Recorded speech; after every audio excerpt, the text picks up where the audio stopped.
Hi മക്കളെ, welcome you all for the one shot series in plant growth and development. മക്കളെ, 3 ചോദ്യങ്ങൾ എപ്പോഴും ചോദിക്കുന്ന ഒരു ചാപ്റ്ററാണ് plant growth and development. 30 minutes കൊണ്ട് ഈ ചാപ്റ്റർ ഞാൻ നിങ്ങൾക്ക് ക്യാപ്സ്യൂൾഡ് ഫോമിൽ നിങ്ങളുടെ കൈകളിലേക്ക് എത്തിക്കാൻ പോവാണ്. So let start with the plan growth and development. മക്കളെ, നമ്മൾ ആദ്യം നോക്കേണ്ടത് ഈ ചാപ്റ്ററിൽ ഏതൊക്കെയാണ് പഠിക്കാനുള്ളത് എന്നൊന്ന് ചെക്ക് ചെയ്യാം. അപ്പോൾ ഏതാ പഠിക്കാനുള്ളതെന്ന് ചോദിച്ചാൽ ഇതിൻ്റെ സിനോപ്സിസ് നോക്കുക. പ്ലാൻ ഗ്രോത്ത് എന്താ എന്നറിയണം, അതേപോലെ ഡെവലപ്മെന്റ് എന്താണെന്നറിയണം, അതേപോലെ തന്നെ PGR പ്ലാൻ ഗ്രോത്ത് റെഗുലേറ്റേഴ്സ് എന്താണെന്നറിയണം. അപ്പം ഏറ്റവും ആദ്യം പ്ലാൻ ഗ്രോത്ത് എന്താണെന്ന് ചോദിച്ചാൽ നമ്മൾ പറഞ്ഞു കൊടുക്കേണ്ടത്, പ്ലാൻ ഗ്രോത്ത് എന്ന് പറയുന്നത് എപ്പോഴും ഇറവേഴ്സിബിൾ ആയിട്ടുള്ള പെർമനൻ്റ് ആയിട്ടുള്ള ഒരു increase in size of N organo അല്ലെങ്കിൽ അതിൻ്റെ ഭാഗമോ ആയിരിക്കും. വീണ്ടും നമ്മൾ മനസ്സിലാക്കേണ്ട ഒരു കാര്യം, ഈ പ്ലാൻ ഗ്രോത്ത് എപ്പോഴും ഇൻഡിറ്റർമിനേറ്റ് ആയിരിക്കും. അതായത് ഒരിക്കലും അവസാനിക്കില്ല, ഇത് തുടർച്ചയായിട്ട് വളർന്നുകൊണ്ടേയിരിക്കും. കാരണം ചെടികൾക്ക് അൺലിമിറ്റഡ് ആയിട്ടുള്ള ഗ്രോത്തിൻ്റെ കപ്പാസിറ്റി ഉണ്ട്. അതിൻ്റെ കാരണം എന്താ? Meristematic tissues ഉള്ളതുകൊണ്ടല്ലേ.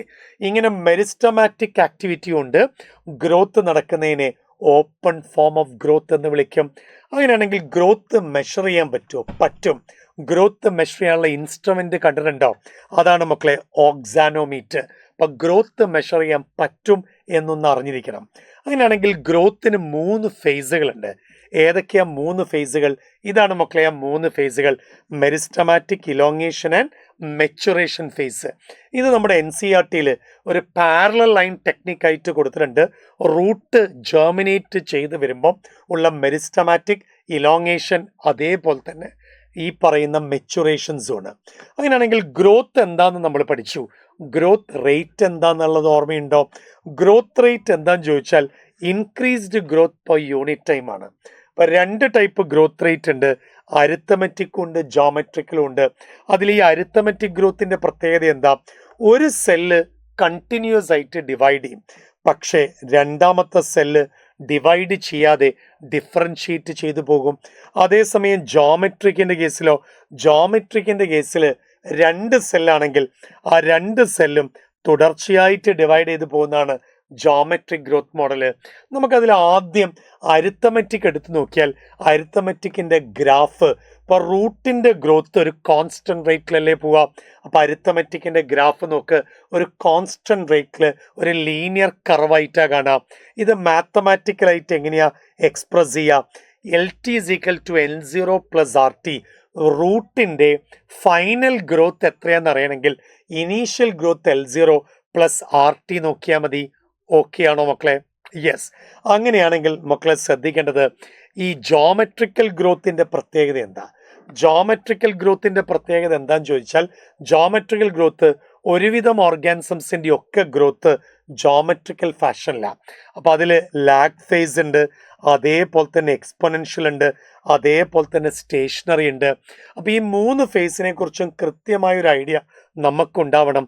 കാരണം സ്ലോ ഗ്രോത്ത് ആണ് ലാഗ്, കണ്ടിന്യൂസ് എക്സ്പൊണൻഷ്യൽ ആണ് ഈ പറയുന്ന ലോഗ് ഫേസ്, അതേപോലെ തന്നെ ഗ്രോത്ത് സ്റ്റോപ്പ് ചെയ്യുന്നതാണ് സ്റ്റേഷനറി ഫേസ്. അങ്ങനെയാണെങ്കിൽ ഇത് മാത്തമാറ്റിക്കലായിട്ട് എങ്ങനെയാണ് മക്കളെ നമ്മൾ എക്സ്പ്രസ് ചെയ്യാം? മാത്തമാറ്റിക്കലായിട്ട് എക്സ്പ്രസ് ചെയ്യുന്നത് W1 = W0 × ERT ആണ്. E⁻RT ആണ്. W1 എന്ന് പറയുന്നത് ഫൈനൽ സൈസ്, W0 എന്ന് പറയുന്നത് ഇനീഷ്യൽ സൈസാണ് മക്കളെ. അപ്പോൾ ഈ പറയുന്ന T ഫോർ ടൈമും E for base of natural logarithm ആണ്. അപ്പോൾ ബേസ് ഓഫ് നാച്ചുറൽ ലോഗരിതം എന്ന് പറയുന്നത് 2.71 ആണ്. ഇതേപോലെ ഗ്രോത്ത് മോഡൽ പഠിക്കുമ്പം AGRും RGRും പഠിക്കണം. എന്താ ഈ AGRൻ്റെയും RGRൻ്റെയും ഫുൾ ഫോം അറിയും? അരിത്തമെറ്റിക് ആണോ അതോ അബ്സല്യൂട്ട് ആണോ? അബ്സല്യൂട്ട് ഗ്രോത്ത് റേറ്റും റിലേറ്റീവ് ഗ്രോത്ത് റേറ്റും ആണ് മക്കളെ. അപ്പോൾ AGRും RGRും എപ്പോഴും ഓർത്തിരിക്കണം. AGR for absolute growth rate ആണ്, അബ്സല്യൂട്ട് ഗ്രോത്ത് റേറ്റ്. അങ്ങനെയാണെങ്കിൽ RGR for relative growth rate ആണ്. ഇത് രണ്ടും പഠിക്കാനായിട്ട് വളരെ സിമ്പിളാണ്. അതെങ്ങനെയാണ് സിമ്പിളായിട്ട് പറയാം? ഇതിൻ്റെ ഫോർമുല ഒന്ന് ഓർത്താൽ മതി. അബ്സല്യൂട്ട് ഗ്രോത്ത് റേറ്റ് എന്ന് പറയുമ്പം ജനിച്ച സമയത്തെ വളർച്ചയും ഇപ്പോഴുള്ള സമയത്തെ വളർച്ചയും തമ്മിൽ ഒന്ന് മൈനസ് ചെയ്താൽ മതി. അതെങ്ങനെയാണ് നമ്മൾ മൈനസ് ചെയ്യാം? എങ്ങനെ മൈനസ് ചെയ്യാമെന്ന് ചോദിച്ചാൽ, അബ്സല്യൂട്ട് ഗ്രോത്ത് റേറ്റ് എന്ന് പറയുന്നത് total growth, total growth minus initial growth ആണ്. ഇങ്ങനെ നോക്കിക്കഴിഞ്ഞാൽ അബ്സല്യൂട്ട് ഗ്രോത്ത് റേറ്റ് കിട്ടും. അങ്ങനെയാണെങ്കിൽ റിലേറ്റീവ് ഗ്രോത്ത് റേറ്റ് എങ്ങനെയാണ് കിട്ടുക? റിലേറ്റീവ് ഗ്രോത്ത് റേറ്റ് കിട്ടാൻ ഒരു വളരെ സിമ്പിൾ ആയിട്ടുള്ളൊരു മെത്തേഡ് ഉണ്ട്. ഏതാണ് ആ സിമ്പിൾ ആയിട്ടുള്ള മെത്തേഡ്? ഈ പറയുന്ന absolute growth rate divided by നോക്ക് ഇനീഷ്യൽ ഗ്രോത്ത് ഇൻറ്റു 100% ആക്കുമ്പം നമ്മൾ 100 ആയിട്ട് എടുക്കും. നമുക്ക് 2 ലീഫാണ് NCERT തന്നത്, അബ്സല്യൂട്ട് ഗ്രോത്ത് റേറ്റും റിലേറ്റീവ് ഗ്രോത്ത് റേറ്റും കമ്പയർ ചെയ്യാനായിട്ട്. അതിൽ ഈ 2 ലീഫിൽ AGR 2 പേരുടെയും സെയിം ആണ്. 2 ലീഫിൻ്റെ എടുത്താൽ എത്രയാണ് വരിക? 5 cm² ആണ് 2 പേരുടെയും. അതേസമയം RGR എടുത്താൽ 2 പേർക്കും വ്യത്യാസമാണ്. എൻ്റെ RGR എന്ന് പറയുന്നത് 100% ആണ്, ബീൻ്റെ എപ്പോഴും 10% ആണ്. അപ്പോൾ AGRും RGRും കണ്ടുപിടിക്കാനായിട്ട് വളരെ സിമ്പിൾ അല്ലേ മക്കളെ? ഇനി വളർച്ചയ്ക്ക് ആവശ്യമായ കണ്ടീഷൻസ് ഏതൊക്കെയാണെന്ന് ചോദിച്ചാൽ നമ്മൾ വാട്ടർ പറയണം, ഓക്സിജൻ പറയണം, ന്യൂട്രിയൻസ് പറയണം. ഇതെല്ലാം വളർച്ചയ്ക്ക് ആവശ്യമായ കണ്ടീഷൻസ് ആണ്. അങ്ങനെയാണെങ്കിൽ നോക്ക്, ഈ പറയുന്ന വാട്ടറിൻ്റെ ആവശ്യം എന്താണെന്ന് ചോദിച്ചാൽ സെല്ലിൻ്റെ എൻലാർജ്മെൻറ്റിനൊക്കെ വാട്ടർ അത്യാവശ്യമാണ്. അങ്ങനെയാണെങ്കിൽ ടെമ്പറേച്ചർ മസ്റ്റാണ്. കാരണം ഏതൊരു പ്ലാന്റിൻ്റെ ഗ്രോത്തിനും ഒരു സ്യൂട്ടബിൾ ടെമ്പറേച്ചർ വേണം. അതും ഓർത്തിരിക്കണം. 27 ഡിഗ്രി സെൽഷ്യസ് ആണ് ഏറ്റവും സ്യൂട്ടബിൾ ആയിട്ടുള്ള ടെമ്പറേച്ചർ. ദെൻ നമ്മൾ ഡെവലപ്മെൻറ്റിലേക്ക് പോകുന്നതിന് മുമ്പ് ഡിഫറൻസിയേഷൻ എന്താ, ഡീഡിഫറൻസിയേഷൻ എന്താ, റീഡിഫറൻസിയേഷൻ എന്താണെന്ന് അറിയണം. ഇപ്പോൾ ഡിഫറൻസിയേഷൻ എന്ന് പറയുമ്പോൾ എപ്പോഴും ആലോചിക്കേണ്ട ഒരു കാര്യം നോക്ക്, മെരിസ്റ്റമാറ്റിക് ആയിട്ടുള്ളൊരു ടിഷ്യൂ ഡിവിഷൻ നടത്തിക്കൊണ്ടിരിക്കുന്ന ഒരു ടിഷ്യൂ ഡിവിഷൻ സ്റ്റോപ്പ് ചെയ്ത് ഒരു പർട്ടിക്കുലർ ഫങ്ഷൻ ഏറ്റെടുക്കുന്നതിനെയാണ് ഡിഫറൻസിയേഷൻ. ഓക്കെ, അപ്പോൾ ഡിഫറൻസിയേഷനാണ് എപ്പോഴും നമ്മൾ ഓർത്തിരിക്കേണ്ട സംഗതി. അപ്പോൾ ഡീഡിഫറൻസിയേഷൻ പറയുമ്പോൾ നമുക്ക് എപ്പോഴും ഓർത്തിരിക്കാനായിട്ടൊരു സിമ്പിൾ ടെക്നിക്ക് എടുക്കാം. സിമ്പിൾ ടെക്നിക്ക് എന്താണെന്ന് ചോദിച്ചാൽ പെർമനൻ്റ് ആയിട്ടുള്ള ടിഷ്യൂ, അതാണല്ലോ ഡിഫറൻസിയേഷൻ നടന്നത് പെർമനൻ്റ് ടിഷ്യൂ ആയി. ആ പെർമനൻ്റ് ടിഷ്യൂ എഗെയിൻ മെരിസ്റ്റമാറ്റിക് ആവാം. ഇതാണ് മക്കളെ ഡിഫറൻസിയേഷൻ നിന്നും ഡീഡിഫറൻസിയേഷൻ ആവുന്നത്. അപ്പോൾ റീഡിഫറൻസിയേഷൻ എന്താ സംഭവിക്കുക? അങ്ങനെ മെരിസ്റ്റമാറ്റിക് ആയത് വീണ്ടും lose the capacity to divide, വീണ്ടും പെർമനൻ്റ് ആയിട്ട് മാറുന്നതാണ് റീഡിഫറൻസിയേഷൻ. അപ്പോൾ ഓർത്തിരിക്കാൻ എത്ര എളുപ്പമാണ്. അപ്പോൾ ഡിഫറൻസിയേഷൻ എപ്പോഴും മെരിസ്റ്റമാറ്റിക് പെർമനൻ്റ് ആവാം. ഡീഡിഫറൻസിയേഷൻ എന്ന് പറയുമ്പം ആ പെർമനൻ്റ് വീണ്ടും മെരിസ്റ്റമാറ്റിക് ആവാം. റീഡിഫറൻസിയേഷനോ അങ്ങനെയായ മെരിസ്റ്റമാറ്റിക് വീണ്ടും അതിൻ്റെ ഡിവിഷൻ കപ്പാസിറ്റി അവസാനിപ്പിക്കുക. മക്കളെ, ഗ്രോത്ത് ആണ് ഇപ്പം നമ്മൾ ഭംഗിയായിട്ട് കഴിഞ്ഞത്. ഇപ്പം ഗ്രോത്തിൽ സ്ഥിരമായിട്ട് ചോദിക്കുന്ന ചോദ്യം ഏതാന്ന് ചോദിച്ചാൽ ഗ്രോത്ത് മാക്സിമം ആവുന്നത് ഏത് സോണിലാന്ന് ചോദിക്കും. അപ്പം നമ്മൾ കൊടുക്കേണ്ട ആൻസർ എന്താ? ഗ്രോത്ത് ഏറ്റവും മാക്സിമം ആവുക മെച്ചുറേഷൻ ഫേസിലാണ്. എവിടെയാ? മെച്ചുറേഷൻ ഫേസിൽ. അങ്ങനെയാണെങ്കിൽ മക്കളെ ഇങ്ങനെ വന്നാലോ, ഏതാണ് സെക്കൻഡറി ഗ്രോത്ത് കാണിക്കുന്നത്? സെക്കൻഡറി ഗ്രോത്ത് കാണിക്കുന്നത് ഡൈക്കോട്സ് അല്ലേ? യെസ്. അങ്ങനെയാണെങ്കിൽ മക്കളെ ചെടികളിൽ എന്തുകൊണ്ടാണ് ഇൻഡെഫിനിറ്റ് ആയിട്ടുള്ള ഗ്രോത്ത് നടക്കാനുള്ള കാരണം? അത് എന്തുകൊണ്ടാണ് ഇൻഡെഫിനിറ്റ് ഗ്രോത്ത്? മെരിസ്റ്റമാറ്റിക് ടിഷ്യൂസ് ഉള്ളത് കൊണ്ടല്ലേ. ഗ്രോത്ത് റേറ്റിന് നമ്മൾ എങ്ങനെ ഡിഫൈൻ ചെയ്യാം? ഗ്രോത്ത് റേറ്റിന് increased growth per unit time എന്നല്ലേ നമ്മൾ കൊടുക്കാം. ശരി, വീണ്ടും നമ്മൾ ഈ ഒരു ചോദ്യം വരുമ്പോഴോ എവിടെയാണ് rate of growth gradually slow down and comes to a steady state ആവുന്നത്? സ്റ്റേഷനറി ഫേസിലല്ലേ സ്റ്റഡി സ്റ്റേറ്റ് ആവാം, ശരിയല്ലേ? ഓക്കെ, അങ്ങനെയാണെങ്കിൽ മക്കളെ ഡെവലപ്മെന്റിലേക്ക് പോയാൽ ഡെവലപ്മെന്റിനെ കുറിച്ച് നമ്മൾ പറയേണ്ടത് എന്താ? ഡെവലപ്മെന്റ് എന്ന് പറയുന്നത് ഒരു ഓർഗാനിസം അതിൻ്റെ ലൈഫ് സൈക്കിളിൽ ജനനം മുതൽ മരണം വരെ, അല്ലെങ്കിൽ ഒരു സീഡ് മുളച്ചത് മുതൽ സീഡിൻ്റെ വാർദ്ധക്യം സെനിസെൻസ് വരെയുള്ള കാലഘട്ടത്തെ നമ്മൾ എന്ത് വിളിക്കാം? ഡെവലപ്മെന്റ് എന്ന് വിളിച്ചുകൂടെ? ആ ഡെവലപ്മെന്റ് കൃത്യമായിട്ട് മനസ്സിലാക്കാനായിട്ട് ഒരു ഗ്രാഫിക്കലായിട്ടുള്ള ഒരു റെപ്രസെൻറ്റേഷൻ നമുക്ക് തന്നിട്ടുണ്ടല്ലോ. യെസ്, തന്നിട്ടുണ്ട്. അതാണ് ഈ കാണുന്നത്. മെരിസ്റ്റമാറ്റിക് സെല്ലിൽ നിന്നും ഈ ഇലോങ്ങേഷനും മെച്ചുറേഷനും വഴി മെച്ചുറായിട്ടുള്ളൊരു സെല്ലും അവിടുന്ന് വാർദ്ധക്യം വഴി ഡെത്ത് ഫോം ചെയ്യുന്ന കാര്യങ്ങൾ വളരെ കൃത്യതയോട് കൂടിയിട്ട് NCERT ടെക്സ്റ്റിൽ കൊടുത്തിട്ടില്ലേ? യെസ്. അങ്ങനെയാണെങ്കിൽ ഈ ഡെവലപ്മെന്റ് കൃത്യമായിട്ട് മനസ്സിലാക്കുന്ന കുറച്ച് എക്സാമ്പിൾ നമുക്ക് പഠിക്കാനുണ്ട്. ആ എക്സാമ്പിളിൽ ഏറ്റവും ഫേമസ് ആയിട്ടുള്ള കാര്യമാണ് പ്ലാസ്റ്റിസിറ്റി. എന്താ ഈ പ്ലാസ്റ്റിസിറ്റി എന്നറിയോ? മോർഫോളജിക്കൽ ആയിട്ടുള്ള ചേഞ്ചസ്, എൻവയൺമെന്റിന്റെ കാരണം കൊണ്ട് ഉണ്ടാവുന്ന മാറ്റങ്ങൾ, മോർഫോളജിക്കൽ ചേഞ്ചസിനെയാണ് പ്ലാസ്റ്റിസിറ്റി എന്ന് വിളിക്കുന്നത്. അതിൽ മക്കളെ പ്ലാസ്റ്റിസിറ്റിന്റെ ഒരു എക്സാമ്പിൾ ആണ് ഹെട്രോഫിലി, പലതരം ഇല. കണ്ടോ, ജുവനൈൽ സ്റ്റേജിൽ ഒരു ടൈപ്പ് ലീഫും പ്രായമാവുമ്പം ലീഫിന്റെ ഷേപ്പ് മാറുന്ന കണ്ടോ. അതേപോലെ മണ്ണിൽ വളരുമ്പോൾ ഉള്ള ലീഫല്ല വെള്ളത്തിൽ വളരുമ്പോൾ ഉണ്ടാവുന്നത്. അപ്പൊ ഈ ബട്ടർ കപ്പിലെ ഹെട്രോഫിലിയുടെ എക്സാമ്പിളും വളരെ പ്രശസ്തമല്ലേ. അപ്പൊ ഇത് രണ്ടും നമുക്ക് വേണമെങ്കിൽ ഇടയ്ക്ക് നോക്കാവുന്നതാണ്. ഡെവലപ്മെന്റിൽ നമുക്ക് ചോദ്യം വരാം, ഡെവലപ്മെന്റ് എന്ന് പറയുന്നത് ഏതിൻ്റെയൊക്കെ പ്രോസസ്സാന്ന് ചോദിച്ചാൽ നമ്മൾ പറയും ഗ്രോത്തിൻ്റെയും അതേപോലെ തന്നെ ഡിഫറൻസിയേഷൻ്റെയും ആകെ തുകയാണ്. എപ്പോഴും ഓർത്തിരിക്കാവുന്ന ഒരു ചോദ്യം. അതേപോലെ ഈ ഒരു ചെടി നമുക്ക് തന്നാൽ സാധാരണ ചെരുന്നൊരു ക്വസ്റ്റ്യൻ ആണ് ഡെവലപ്മെന്റിൽ. ഇത് ഹെട്രോഫിലി ലാക്സ്പർ ആണോ ബട്ടർ കപ്പ് ആണോ എന്ന് ചോദിച്ചാൽ ലാക്സ്പറിന്റെ കേസിലല്ലേ ഇത് എപ്പോഴും നമ്മൾ പറയാറ്. യെസ്. അങ്ങനെയാണെങ്കിൽ ചെടികൾ എപ്പോഴും ഡിഫറെന്റ് പാത്വേസ്, മോർഫോളജിക്കൽ ചേഞ്ചസിനെ നമ്മൾ വിളിക്കുന്ന പേരെന്താ? മോർഫോളജിക്കൽ ചേഞ്ചസിനെ പ്ലാസ്റ്റിസിറ്റി എന്നല്ലേ പറയാം. ഓക്കെ. അങ്ങനെയാണെങ്കിൽ മക്കളെ നമ്മൾ ഈ ചാപ്റ്ററിന്റെ അവസാനത്തെ പാർട്ടിലേക്ക് പോവാം. പ്ലാൻ ഗ്രോത്ത് റെഗുലേറ്റേഴ്സിനെ കുറിച്ചുള്ള ഡീറ്റെയിൽസാ. 5 ഹോർമോൺസിനെ കുറിച്ചാണ് നമുക്ക് പഠിക്കാനുള്ളത്. ഏതൊക്കെ ഈ 5 ഹോർമോൺസ്? നമുക്ക് 5 ഹോർമോൺസ് പഠിക്കാനുണ്ട്. അതിൽ ഏറ്റവും ആദ്യം പഠിക്കാനുള്ള ഹോർമോൺ ഏതാന്ന് ചോദിച്ചാൽ ഓക്സിൻ ആണ്. രണ്ടാമത്തത് ആരാന്ന് ചോദിച്ചാൽ ഗിബർലിൻസ് അല്ലേ? അതെ. മൂന്നാമത്തത് ഏതാന്ന് ചോദിച്ചാൽ സൈറ്റോകൈനിൻ അല്ലേ? നാലാമത്തത് ഏതാ? എത്തിലിൻ അല്ലേ? അഞ്ചാമത്തത് ഏതാ? അബ്സസിക് ആസിഡ് അല്ലേ? ഈ 5 പേരിൽ ആദ്യത്തെ 3 പേര് ഗ്രോത്ത് പ്രൊമോട്ടേഴ്സ് അല്ലേ? അതെ. അതേസമയം അവസാനത്തെ 2 പേരാരാ? അവസാനത്തെ 2 പേര് ഗ്രോത്ത് ഇൻഹിബിറ്റർ അല്ലേ? അതിൽ എത്തിലിൻ വേണമെങ്കിൽ 2 സ്ഥലത്തും വരില്ലേ? ഒരേ സമയം പ്രൊമോട്ടറും ആണ്, ഒരേ സമയം ഇൻഹിബിറ്ററും ആണല്ലോ. ഓക്കെ. അങ്ങനെയാണെങ്കിൽ ഈ 5 പേരുടെ മെയിൻ ഫങ്ഷൻസ് എപ്പോഴും ഓർത്തിരിക്കാൻ പറ്റുമോ? അപ്പൊ 5 ഹോർമോൺസിനെ ഞാൻ ഇവിടെ എഴുതി കാണിച്ചു.